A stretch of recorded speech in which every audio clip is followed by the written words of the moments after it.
हो गई है पीर पर्वत सी पिघलनी चाहिए, अब हिमालय से कोई गंगा निकलनी चाहिए, गंगा निकलनी चाहिए। नमस्कार दोस्तों, मैं Om Prakash Goswami education to all YouTube channel में आपका हार्दिक स्वागत है। दोस्तों, इस वीडियो में हम बात करने वाले हैं गज़ल क्लास 11 जिसके कवि दुष्यंत कुमार जी हैं। दोस्तों, इस वीडियो में हम कवि परिचय, गज़ल का सार, गज़ल का सरल अर्थ एवं भावार्थ, शब्दार्थ और गज़ल के काव्य सौंदर्य की बात करेंगे। सबसे पहले बात करते हैं कवि परिचय की। कवि दुष्यंत कुमार जी का जन्म सन 1933 राजपुर नवादा गांव उत्तर प्रदेश में हुआ था। इनकी प्रमुख रचनाएं हैं सूर्य का स्वागत, आवाज़ों के घेरे, साए में धूप इनके काव्य संग्रह हैं, एक कंठ बिस्पाई इनका गीति नाट्य है और छोटे छोटे सवाल, आंगन में एक वृक्ष और दोहरी जिंदगी इनके उपन्यास हैं। सन 1975 में ये भगवान के प्यारे हो गए। गज़ल की विधा को हिंदी में प्रतिष्ठित करने का श्रेय अकेले दुष्यंत कुमार जी को ही जाता है। अब बात करते हैं दोस्तों गज़ल का सार यानी समरी की। प्रस्तुत गज़ल साए में धूप गज़ल संग्रह से ली गई है। गज़ल एक ऐसी विधा है जिसमें सभी शेर अपने आप में मुकम्मल और स्वतंत्र होते हैं।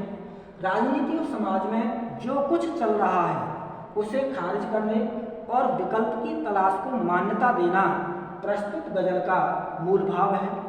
दुष्यंत कुमार जी की यह गज़ल हिंदी गज़ल का सुंदर नमूना प्रस्तुत करती है।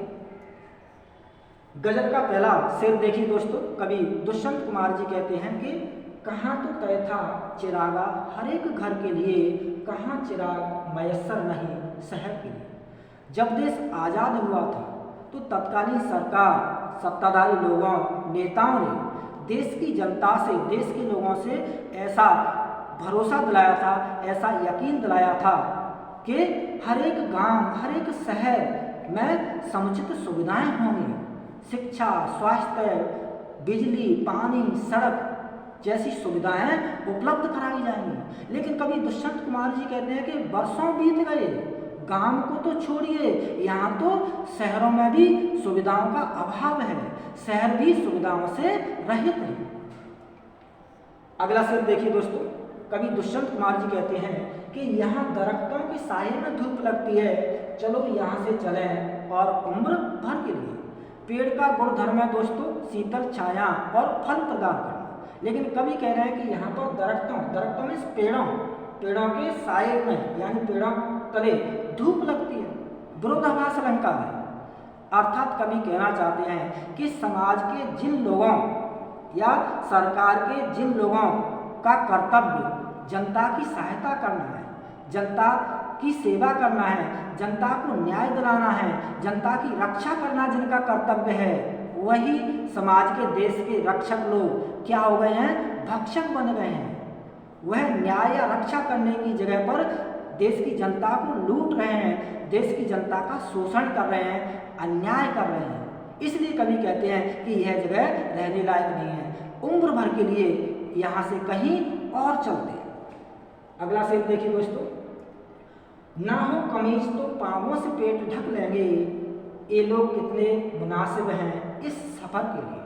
कवि दुष्यंत कुमार जी कहते हैं कि जो गरीब लोग हैं, जो आम जनता है, वह कपड़े नहीं होने पर, समुचित कपड़े नहीं होने पर पैरों से अपने पेट को ढक लेंगे, यानी अभावों भरा जीवन जी लेंगे, दुख भरा जीवन जी लेंगे, लेकिन कभी किसी का विरोध नहीं करेंगे, कभी किसी से कोई शिकायत नहीं करेंगे, वह अपने हक की लड़ाई नहीं लड़ेंगे, अधिकार की मांग नहीं करेंगे। इसलिए कवि कहते हैं कि ये जो गरीब लोग हैं, जो सब कुछ अपना नसीब समझ करके स्वीकार कर लेते हैं, अपना जीवन जी लेते हैं गरीबी भरा, कि यह सब कुछ हमारी किस्मत में ही है, हमारे नसीब में ही ये गरीबी का जीवन जीना लिखा है, ऐसा मान करके वो अभावों भरा, दुख भरा जीवन जीते रहते हैं, लेकिन कभी भी हक की लड़ाई नहीं लड़ते हैं, कभी भी किसी का विरोध नहीं करेंगे, कभी भी कोई शिकायत नहीं करते हैं।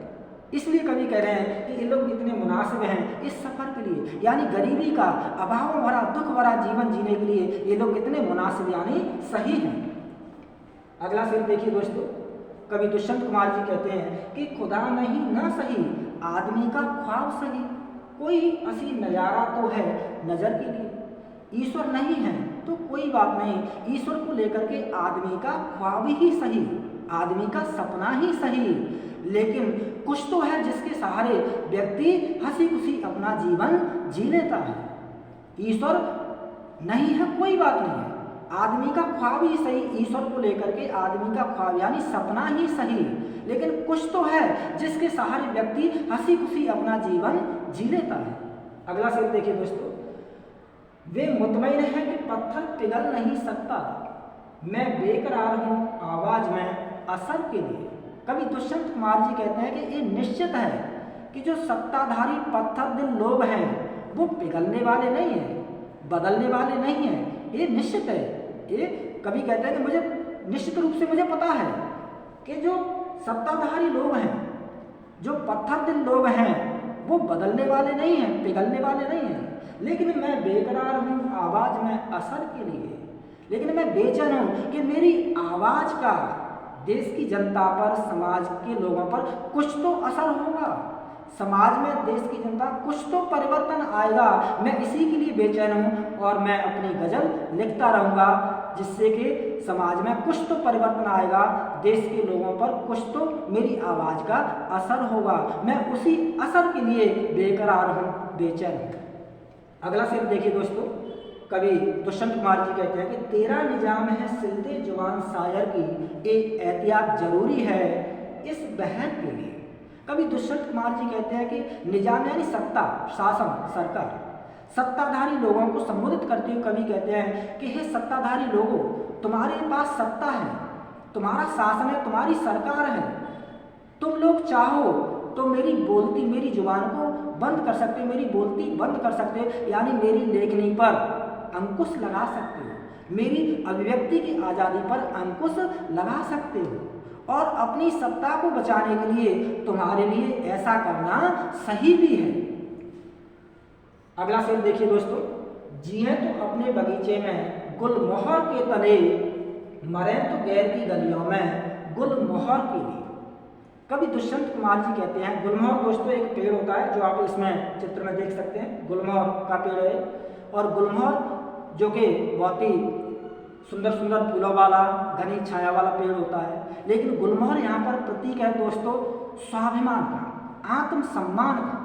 कवि दुष्यंत कुमार जी कहते हैं कि जिए तो स्वाभिमान के साथ जीवन जियो, हे लोगों जीना है तो स्वाभिमान के साथ जियो, सर उठाकर जीवन जियो, सर झुका करके या मर के जीना भी कोई जीना नहीं है, इसलिए शान से सर उठा करके आत्मसम्मान के साथ, स्वाभिमान के साथ जीवन जियो और उस स्वाभिमान की खातिर, उस आत्मसम्मान को बचाने की खातिर, स्वाभिमान की रक्षार्थ यदि जान भी गंवानी पड़े तो हंसते हंसते जान भी गंवा दो, लेकिन स्वाभिमान के साथ, आत्मसम्मान के साथ कभी कोई समझौता मत कीजिए, क्योंकि स्वाभिमान के बिना जीवन जीना भी कोई जीवन नहीं है।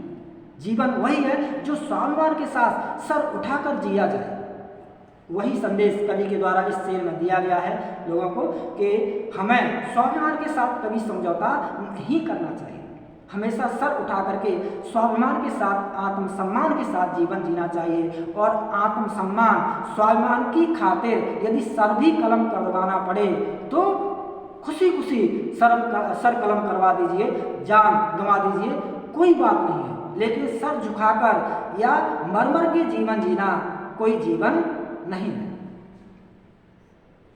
शब्दार्थ देखिए दोस्तों, मयस्सर यानी उपलब्ध, दरख्त यानी पेड़, मुतमईन यानी इत्मीनान से या आश्वस्त, बेकरार यानी बेचैन, आतुर, निजाम यानी राज या शासन, एहतियात यानी सावधानी, बहर यानी क्षण। अब बात करते हैं दोस्तों गजल का काव्य सौंदर्य की। शोषणकारी व्यवस्था के प्रति विरोध का भाव व्यक्त हुआ है गजल में। स्वाभिमान और सम्मान के साथ जीवन जीने का सुंदर संदेश दिया गया है।